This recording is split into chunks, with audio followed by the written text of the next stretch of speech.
Salut YouTube. Bonjour et bienvenue sur cette nouvelle vidéo. On va se retrouver aujourd'hui pour la vidéo traditionnelle bilan des lectures de l'année 2020.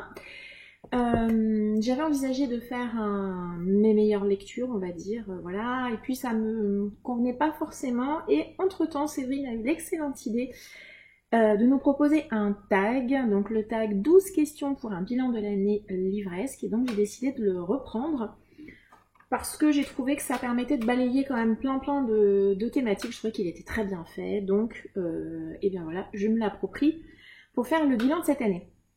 J'en profite également, même si c'est pas la toute première vidéo qu'il y a eu sur la chaîne cette année, pour vous souhaiter une excellente année 2020. Je vous souhaite principalement qu'elle soit bien plus apaisée que l'année précédente, et puis je vous souhaite également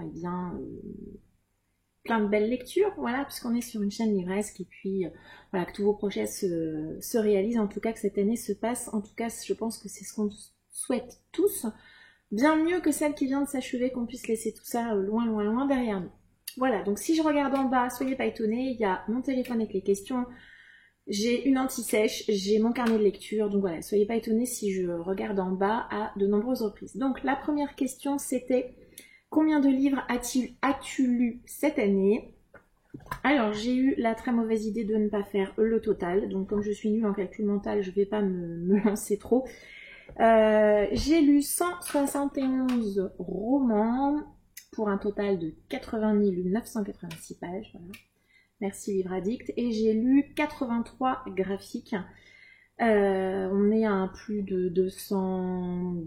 On est à plus de 250, quelque chose comme ça. Ça reste, je lis de manière générale beaucoup, mais c'est vrai que là, ça reste une année exceptionnelle. Moi, je n'ai pas eu, comme d'autres ont eu pendant le premier confinement, une peine de lecture. Bien au contraire, j'ai la chance d'habiter une maison à la campagne, donc c'est vrai que même si les enfants étaient à la maison et avaient du travail scolaire à effectuer, j'avais malgré tout du temps pour moi. Et je l'ai utilisé, et bien utilisé. Voilà, j'ai beaucoup lu cette année, plus que les années antérieures, mais pas tant que ça finalement, puisque traditionnellement je lis aux alentours de 200 titres. Voilà, c'est à peu près ça que je lis. Juste pour un petit découpage qui peut être intéressant de voir le genre que je lis, j'ai lu au niveau des romans 102 romans qui relèvent de la catégorie SFFF. Moi je fais pas de distinction, donc que ça soit fantasy, fantastique, science-fiction, 102 titres, donc c'est la majorité de mes lectures. Arrive en deuxième, mais vraiment loin derrière, le roman thriller Le Polar Noir. J'en ai lu 33. C'était également plus que l'année passée.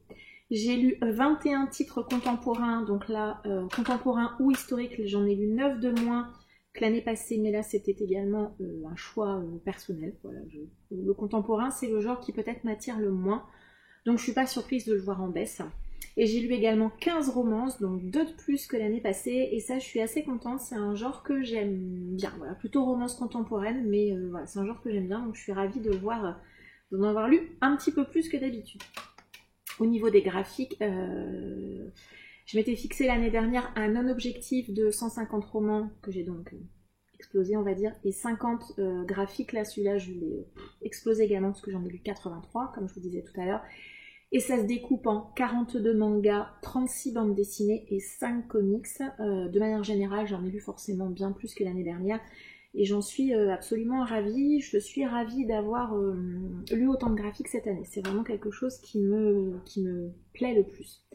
Deuxième question, quel genre littéraire as-tu lu le plus? Je viens d'y répondre. Moi, en ce qui me concerne, c'est la SFFF, science-fiction, fantasy, fantastique. Je ne fais pas de distinction au sein de ce genre. Je pense que c'est la fantasy que j'ai lu le plus, mais je fais pas de distinction parce que parfois, au niveau des romans, on est parfois limite entre est-ce qu'on le met en SF, est-ce qu'on le met en fantasy. Voilà, moi j'ai tranché, je mets SFFF, terminé. Voilà, j'aime tout ce qui relève du domaine de l'imaginaire, quelle que soit la catégorie. Mes 3 meilleures lectures de l'année. Alors là, j'ai un peu triché parce que Séverine nous en a demandé 3, j'en ai mis un peu plus que ça en fait. Hein, voilà.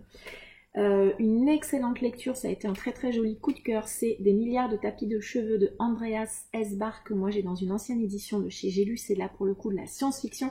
On va découvrir un univers dans lequel des tisseurs fabriquent des tapis à partir de cheveux humains. Voilà. Et donc toute la question de ce titre, c'est pourquoi. Voilà pourquoi. et moi c'est vraiment un titre de science-fiction, si vous l'avez pas lu, allez-y. Moi je considère que c'est un classique, en tout cas c'est un super roman de SF, et moi j'ai adoré la construction, j'ai adoré l'histoire de manière générale, c'était vraiment une très bonne lecture. Deuxième excellente lecture de l'année, Prince captif de C.S. Pacat. Là je n'ai pris que le tome 1, mais j'ai adoré la trilogie. Vous n'avez vu en point lecture que le tome 1, vous verrez les tomes 2 et 3 plus tard. Excellente lecture, c'est de la dark fantasy avec une histoire d'amour entre hommes. On a des scènes extrêmement explicites, on y aborde des thématiques vraiment difficiles, mais c'est de la fantasy, de la dark fantasy. Si vous aimez, allez-y, j'ai adoré, c'est hyper addictif, vraiment, c'est une très bonne découverte de ma part. Dans un tout autre genre, mais vraiment autre chose, là c'est le grand écart, j'ai adoré Mission Higueux de Caroline Franck, que moi j'ai chez Pocket, un tout petit roman doudou, cocooning, qui m'a fait tellement de bien quand je l'ai lu. Il est arrivé pile au bon moment et je ne peux que vous le recommander. C'est pour ceux qui aiment ce type de lecture ou pour découvrir à la limite j'allais dire les histoires un peu cocooning, c'est le titre idéal. J'ai adoré, vraiment je ne peux que vous le recommander aussi. Un de mes derniers coups de cœur, Rouge de Pascaline Nolo, c'est chez Gulfstream dans la collection Électrogène. On est ici dans une réinterprétation complète de l'histoire du Petit Chaperon Rouge. C'est noir, c'est sombre, c'est super bien construit également. On a plein de thématiques hyper intéressantes et importantes qui sont abordées dans ce texte. Franchement, allez-y. Pour moi, c'est un des meilleurs titres que j'ai lus de chez Électrogène, avec peut-être le Mémorex de Cindy Van Wilder. Rouge, c'était absolument génial. Vraiment, je vous le recommande. Un autre titre, là, on est dans le thriller que j'ai adoré également. C'est De bonnes raisons de mourir de Morgan Audic. Ça se passe à Tchernobyl. Je pense que, clairement, voilà, le contexte Tchernobyl a fait beaucoup, mais c'est un excellent thriller. C'est hyper addictif également. C'est une petite briquette, mais franchement, ça se lit hyper bien. Et franchement, moi, je trouve que le prix des lecteurs est amplement mérité. Si vous êtes passé à côté... n'hésitez plus, c'était tellement bien. Et un autre titre où parfois on a des jolies pépites aussi en young adulte, c'est Les Nocturnes de Tess Corsac, c'est publié chez Lynx. C'était super, c'était top. Alors par contre c'est typiquement le genre de livre, on ne peut pas trop vous en dire si on ne veut pas déflorer l'intrigue, donc tout est sur la couverture, 125 vert, 125 rouge, 250 amnésiques. Combien de nocturnes? Voilà, c'est vraiment super. Et en fouinant, j'ai vu que Tess Corsac allait sortir un autre titre en 2020, je ne sais plus chez quelle maison d'édition. Franchement, je serai au rendez-vous. J'ai vraiment beaucoup aimé sa manière d'écrire, j'ai beaucoup aimé l'histoire. À nouveau, les thématiques qu'elle aborde et qu'elle soulève sont hyper intéressantes. Vraiment, c'est le genre de titre que vous voyez en young adulte et pour moi c'est presque une pépite méconnue. Vraiment j'ai adoré Les Nocturnes, avec moi ça l'a fait, ça l'a vraiment super fait. C'était une excellente lecture, mais j'ai eu plein d'autres titres que j'aime beaucoup. Il y en a d'autres que j'ai gardés aussi un petit peu après, qui ont été vraiment de très bonnes lectures également. Tes 3 pires lectures. Alors les 3 pires lectures, j'en ai gardé que 3 également. Je ne pourrais pas vous les montrer parce que moi les titres que je n'aime pas je ne les garde pas, donc ça va être très rapide. Je n'ai pas aimé la saga des vilains de Serena Valentino. C'est donc à chaque fois une réécriture de différents titres de Disney. J'avais bien aimé les 2 premiers qui étaient sur La Belle et la Bête et La Méchante Reine de Blanche-Neige. Et j'avoue que après, quand elle est partie avec les 3 sœurs, le lien entre les histoires, j'ai trouvé ça un peu flou. Voilà, bon, avec moi ça l'a pas fait. Donc voilà, c'est tout, c'est comme ça. Une grosse déception pour moi cette année, ça a été La Chimiste de Stephanie Meyer. J'avais lu Twilight que j'avais globalement bien aimé. Ça n'a pas été un coup de cœur, j'étais pas la cible, mais j'avais passé un moment sympathique. J'avais vu quelques défauts, mais c'était sympa. J'avais beaucoup aimé Les âmes vagabondes qu'elle avait écrit après, qui était sorti après. Je trouvais que ça avait, elle s'était déchargée des longueurs que j'avais trouvées dans Twilight, des redites, etc. J'avais trouvé ça très bien.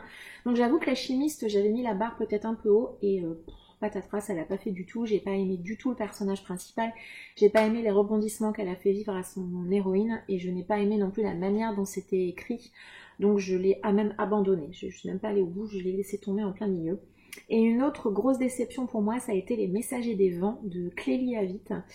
Une série de fantasy en 4 tomes qui avait tout pour me plaire, avec des 4 mondes avec les différents éléments.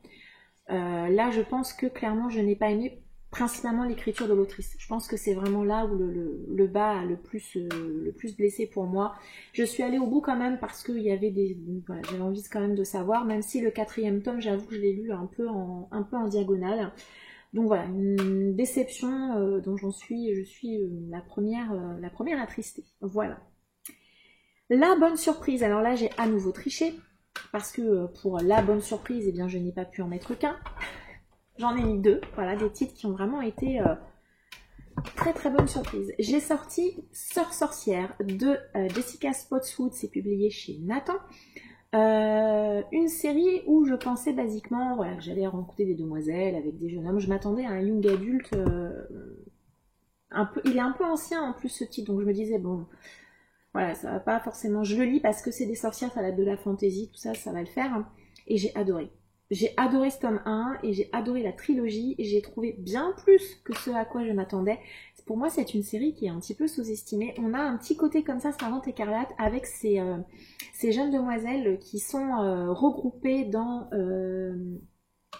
une espèce d'école, voilà, où elles doivent être protégées, elles doivent devenir des sœurs. Les hommes ont une présence extrêmement importante dans ce monde, les femmes sont vraiment réduites à peu de choses. Et on a vraiment un vrai discours féministe dans cette trilogie auquel je ne m'attendais pas. Et ça a vraiment été une super surprise. Ça se lit tout seul. Oui, il y a des choses un peu... Oui, il y a des raccourcis faciles. Oui, on n'a pas forcément des événements incroyables. On a parfois des choses qu'on voit venir. Mais il y a des choses que j'avais pas vu venir. Et vraiment, c'est une très très bonne surprise. Et je crois qu'elle... c'est pas, je crois pas, j'ai vu le tome 1. Elle ressort en poche là. Donc n'hésitez pas si vous avez l'occasion de tomber sur le poche. C'est pour moi ça fait partie de ces séries un petit peu anciennes qu'on ne voit plus passer et c'est vraiment très très dommage. Et une deuxième excellente surprise, ça a été Dividing Eden de Joël Charbonneau. On est dans de la fantasy young adulte, c'est publié chez Milan. Et je n'avais pas aimé l'élite qu'avait écrit l'autrice précédemment. On était dans l'élite, dans une dystopie, j'avais trouvé que c'était pour moi en tout cas une forte ressucée de Hunger Games, Divergente, de toutes les dystopies qu'on avait eues, pas originale pour dessous, voilà, je l'avais lu mais bon c'était vraiment en dehors du côté distrayant, pour le reste ça n'apportait rien de plus. Donc quand j'avais vu c'est une duologie, je l'avais trouvé vraiment je crois à la Bourse aux livres en Belgique. J'avais dû trouver ça, j'avais dû avoir 5 € les 2 tomes, je m'étais dit allez je prends, c'est de la fantaisie, pourquoi pas, l'idée me plaisait quand même bien. Et ça a été une excellente surprise, j'ai trouvé ça très très bien, mais vraiment bien mieux que l'élite, j'ai trouvé ça bien écrit. C'est de la fantasy young adulte, peut-être un peu plus jeunesse même d'ailleurs, mais c'est très bien fait. L'univers sur 2 tomes, elle peut pas faire un truc incroyable, mais il est malgré tout bien fait. Les 2 personnages principaux sont vraiment attachants. On reste là pour le coup, on est dans la fantasy vraiment plus de cours, on est dans le château, on sort très très peu finalement, mais dans 2 tomes, on peut pas s'attendre non plus à trop. C'était également hyper addictif, vraiment, franchement, je vous la recommande aussi. Mais ne mettez pas les attentes trop hautes, hein, sinon ça sera une déception, ça reste assez de la fantaisie simple. Mais typiquement, pour découvrir des univers de fantaisie, c'est vraiment exactement ce qu'il faut, à mon sens. Voilà, des personnages attachants, une histoire riche sans être trop complexe non plus, des personnages mais pas trop. Vraiment très très bien, ça a été vraiment une excellente surprise et une très très bonne lecture également. Question suivante, le premier et le dernier livre que tu as lu cette année. Donc le premier livre que j'ai lu cette année, eh bien je ne l'ai plus puisque c'était Pauvre âme en perdition de Serena Valentino. Je crois que c'est l'adaptation de Réponse. Et je crois que c'est à partir de là où ça avait fortement commencé à se gâter. Donc je ne l'ai plus, malheureusement, ça n'avait pas bien démarré. Et alors c'est drôle parce que la dernière lecture de l'année, ça a été pour moi Cité 19, le tome 2, c'est publié chez PKJ en poche. Et bien ça a aussi été une déception, comme quoi j'avais bien aimé le tome 1, il y a un gros retournement de situation en plein milieu du tome 1 que moi j'avais bien aimé franchement, mais là non, là ça l'a pas fait du tout, donc celui-là clairement il va pas rester non plus à la maison. Donc c'est assez rigolo de voir que le tome 1, enfin la première et la dernière lecture de l'année ont tous les deux été des flops, c'est pas de bon, à l'image de l'année en fait, à l'image de l'année. Le tout dernier livre arrivé dans ta palle cette année, alors ça a été celui-ci, c'est donc le Jules Verne, Voyage au centre de la Terre, que j'ai acheté en kiosque. C'est édité chez RBA, je sais jamais, RBA. Et je suis super contente. Moi, j'aime beaucoup Jules Verne. J'ai eu l'occasion de vous le dire dans le book haul. J'en ai lu à l'adolescence un certain nombre. Je crois pas que celui-là, je l'ai lu. Le tome 2, c'est Le Tour du monde en 80 jours que j'avais lu. Voilà, j'aime beaucoup, moi, Jules Verne. Donc, je suis absolument ravie que ce titre a rejoint ma palle, mais je crois que vous l'avez déjà lu dans le book haul. J'ai mon carnet de notes qui vient de tomber. Ouf, voilà. Et le... Un moment qui aura vraiment marqué ta vie de lecteur cette année. Alors, comme tout le monde, hein, le confinement, principalement le premier pour moi, où j'ai vraiment beaucoup lu. On va pas s'appesantir dessus, c'est pas forcément non plus tout excellent souvenir, mais c'est vrai que c'est une période où il y a des gens, j'ai vu qu'il y avait eu des pannes de lecture, ça n'a pas du tout été mon cas. Moi, j'ai énormément lu dans cette période, quasiment un livre par jour, même sur certaines journées. Donc voilà. Deuxième événement, cette petite chaîne YouTube qui est née début juillet, qui grandit tranquillement. D'ailleurs, j'ai vu que dernièrement, j'avais eu un rush d'abonnés. Voilà, merci beaucoup d'être arrivé, d'être resté, et puis peut-être d'être en train de regarder cette vidéo. Merci à vous. En tout cas, n'hésitez pas à mettre des commentaires. Hein. Voilà, c'est pour ça aussi qu'on crée ces chaînes, pour partager nos avis lecture et puis nos ressentis. Voilà, en tout cas, c'était l'objectif de cette chaîne. Et également la reprise en main de mon compte Instagram que j'utilisais ponctuellement depuis 1 ou 2 ans, j'allais dire. Et puis c'est vrai que un petit peu avant ma chaîne YouTube, principalement pendant le confinement, d'ailleurs j'avais décidé de remettre vraiment ce compte un peu à jour avec un feed un petit peu plus harmonieux, même si c'est pas non plus le feed du siècle, hein, je suis pas la reine de la photo, loin de là. Un feed simple, mais où je mettais vraiment tous les titres que je lis. Voilà, tous les titres que je lis sont sur mon compte Insta, soit en cours de lecture, soit avec un tout petit avis vraiment très light juste après la lecture. Voilà, c'est tout simple. J'ai pas envie de faire quelque chose de très compliqué. Voilà. Donc c'est principalement les événements de cette année, en tout cas en lien avec les livres. Quelle première lecture pour attaquer la nouvelle année? Et là, ça a été une très bonne entre les deux. Voilà, donc j'espère que ça va être à l'image de l'année 2021. J'ai démarré avec un titre tout doux, qui est quasiment là, qui était l'avant-dernier titre de mes romances de Noël, on va dire. J'avais envie de les lire là pour pas les faire durer trop longtemps. La vie est belle et drôle à la fois de Clarisse Sabat chez Charleston Poche. Ça a été une très bonne lecture. Voilà, finalement j'ai tranché entre le bon et le très bon, ça a été une très bonne lecture. J'ai préféré le tome 2, parce que j'ai enchaîné le tome 1 et le tome 2, mais c'était vraiment très chouette, très sympa. Ouais, vraiment ça a été une très chouette lecture, donc j'espère que ça ne sera pas comme 2020 où j'ai démarré par un titre mauvais, et voilà. J'espère que là, ça annonce une bonne année, une très bonne année, j'espère. Le roman que tu attends le plus pour l'année à venir, comme ça spontanément j'ai commencé à regarder les sorties déjà, comme beaucoup de lecteurs, il y a beaucoup de titres très sympas. J'ai cru voir qu'on allait avoir un nouveau Neil Shusterman, alors je l'ai vu puis après je le vois plus, donc je ne sais pas si on aura toujours ça ou pas, ou est-ce que je me suis trompée, sait-on jamais. Là comme ça spontanément, quand j'ai fait le tag que j'ai un petit peu préparé, enfin je mets des guillemets à préparer avant, ce qui m'a le plus hypé, c'est vraiment plutôt du côté des graphiques. D'ailleurs, je viens de me rendre compte que j'ai oublié, parce que je le vois juste derrière. Là, vous avez Jizo, qui a aussi été, je pense, ma meilleure lecture graphique de cette année. Vraiment, si vous ne connaissez pas ce titre, allez-y. C'est Jizo, c'est publié chez Glénat. C'est un one-shot, ça vous engage pas du coup sur une série à rallonge. C'est un super titre, vraiment, n'hésitez pas. C'est aussi partie de mes meilleures lectures de l'année, d'ailleurs. Donc pour en revenir à ce que j'attends le plus, cette année il y a pas mal de séries en manga qui vont être rééditées. On va avoir également le retour de l'auteur Junji Ito, dont les titres étaient introuvables ou à des prix incroyables depuis plusieurs années. Donc Junji Ito, c'est celui qui a fait, vous allez voir là, Spirale et Tomie. Donc on est dans de l'horreur. Il y a notamment là Gyo qui va sortir en intégrale. Spirale, pour ceux que ça intéresse, va également ressortir. Donc je suis ravie de voir cet auteur revenir en France. On va avoir également une réédition d'une série qui s'appelle Eden, qui était éditée chez Panini, qui est également introuvable. C'est une série de science-fiction que je n'avais pas pris à l'époque. Et puis le fait de l'avoir ressortir, j'en suis hyper hypée. Donc c'est vrai que ce que j'attends le plus là, c'est peut-être plutôt en graphique.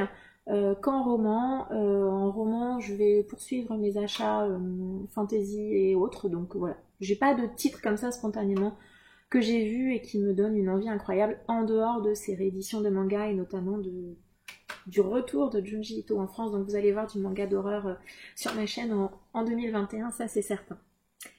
Et pour finir, as-tu pris des résolutions pour l'année à venir dans ta vie de lecteur ou des choses que tu ne veux plus faire? Alors moi, j'éteins le téléphone, c'était la dernière question. Alors en termes de résolution, j'en prends pas forcément. Moi, en termes de volume de lecture, j'avoue que 150 romans, 50 mangas, ça correspond globalement à ce que je lis, même si cette année j'ai lu beaucoup plus de mangas et j'en suis, enfin, en tout cas de titres graphiques, j'en suis vraiment ravie. J'espère continuer à en lire autant l'année prochaine. Mes résolutions, non, en dehors de ça, non. J'ai juste une envie vraiment très particulière là, que j'aimerais essayer de traîner, on va dire, d'étirer sur toute l'année plutôt que de traîner. C'est relire du vampire. Voilà, ça fait un moment que je ne lis pas ou plus de vampire. J'ai vraiment envie de me refaire Anne Rice. Et puis vraiment de relire Dracula, de lire des classiques du vampire. Voilà, je me suis fait une pile à lire spéciale vampire. Et j'espère pouvoir réussir à les lire tout au long de l'année. Alors est-ce que je vais me fixer un objectif de un titre par mois de vampire? Peut-être, pour m'obliger, je mets des guillemets à m'obliger parce que voilà, on s'oblige jamais à rien en termes de lecture, en tout cas moi pas. Voilà, en dehors de ça, non, je n'ai vraiment pas d'objectif, voilà, continuer à achever mes sagas, suivre mes sagas, en dehors de ça c'est tout. Et je voulais également vous parler de quelque chose que j'ai fait cette année, que je vais poursuivre l'année prochaine, c'est que je suis une lectrice qui participe à beaucoup de challenges littéraires, j'adore ça. Avec un petit peu d'analyse, je pense que c'est dû au fait que ma pile à lire est vraiment énorme. Et le fait de participer à des challenges, ça me permet vraiment du coup de choisir des titres et pas de rester plantée et d'hésiter devant tous les livres qui me font super envie. Ça me permet de donner voilà, une espèce de ligne ou de couleur sur mes lectures à un moment précis. Donc je veux juste vous parler des challenges auxquels je compte participer cette année. Je me remunis de mon petit carnet de lecture qui m'a suivi cette année pour les challenges que j'ai fait l'année dernière et que je compte reconduire sur l'année à venir. Donc je suis actuellement en train de faire le Cold Winter Challenge et le Frosty Challenge jusqu'à la fin février. Je sais plus s'il y en a deux qui se finissent avant, mais en tout cas moi je ferai des lectures d'hiver on va dire jusque février. Je ferai ensuite le mois de la romance qui, Ludo l'a confirmé, va être reconduit cette année, donc il aura lieu en février, donc ça sera plutôt des lectures romantiques, on va dire. J'aimerais refaire également, si elle le reconduit, le Spring Flower Challenge qui a été proposé par Galéan l'année dernière, plutôt sur le printemps. Sur le mois de mai, bien évidemment, le mois de la fantaisie proposé par Stéphanie de Piketty Bookin. On avait également Ludo qui nous avait reproposé le mois de la Biclite en juin. J'avoue que c'est une période qui moi me convient bien, j'aime bien. Alors moi en Biclite je lis plutôt de l'urban fantasy. Donc s'il le refait, je serai à nouveau parce que c'est un genre que j'aime beaucoup et que je pense pas assez à sortir de ma pile à lire. Nous avions également l'année dernière l'été Lisons l'Asie qui a été proposé par Eva de la chaîne Perfect Books et il y a également un groupe Facebook. J'aime beaucoup la littérature asiatique, vous en avez vu sur ma chaîne, vous en verrez encore, ça c'est sûr, et ce challenge je l'avais bien aimé l'année dernière, j'avais beaucoup aimé y participer, donc si elle le reconduit cette année j'en serai également à nouveau. Le Pumpkin Autumn Challenge s'il est reconduit également, le Black November a priori devrait revenir donc j'en serai à nouveau, et puis le Cold Winter. Je compte faire également, participer au Week-end d'Anil, comme je l'ai fait cette année et l'année antérieure, mais en les dédiant uniquement aux lectures graphiques. Voilà, comme j'ai fait les années antérieures. Ça fonctionne assez bien avec moi, ça me permet de sortir des titres graphiques auxquels je pense pas forcément. Donc ouais, ça c'est quelque chose aussi que je vais conserver, dont je suis assez contente. Et puis voilà, essayer de continuer cette chaîne en espérant que j'arrive à tenir... sur la durée, voilà, c'est un vrai challenge perso, que ça soit sur la chaîne ou sur le compte Insta. Voilà, j'essaie vraiment aussi également d'être régulière dans les publications. Voilà, j'ai pas d'objectif chiffré, j'ai pas d'objectif autre que cela. Je n'ai pas l'intention d'acheter moins de livres, soyons clairs. Voilà, en dehors de ça, j'ai pas d'objectif particulier. Continuer à lire, à faire de jolies découvertes. Et pour moi, ça reste le principal. Voilà. j'ai répondu aux 10 questions de Séverine. N'hésitez pas en commentaire également soit si vous avez fait une vidéo sur votre chaîne, à m'en donner le lien. J'aime bien toujours découvrir de nouvelles chaînes, c'est quelque chose que je fais régulièrement, donc n'hésitez pas à me mettre ça en commentaire. Ou à répondre également à ces questions ou à me donner votre avis, voilà, pourquoi pas, sur certaines de ces questions également. Je vous remercie de m'avoir écouté, et puis écoutez, je vous souhaite une agréable journée, et je vous dis à bientôt. Au revoir.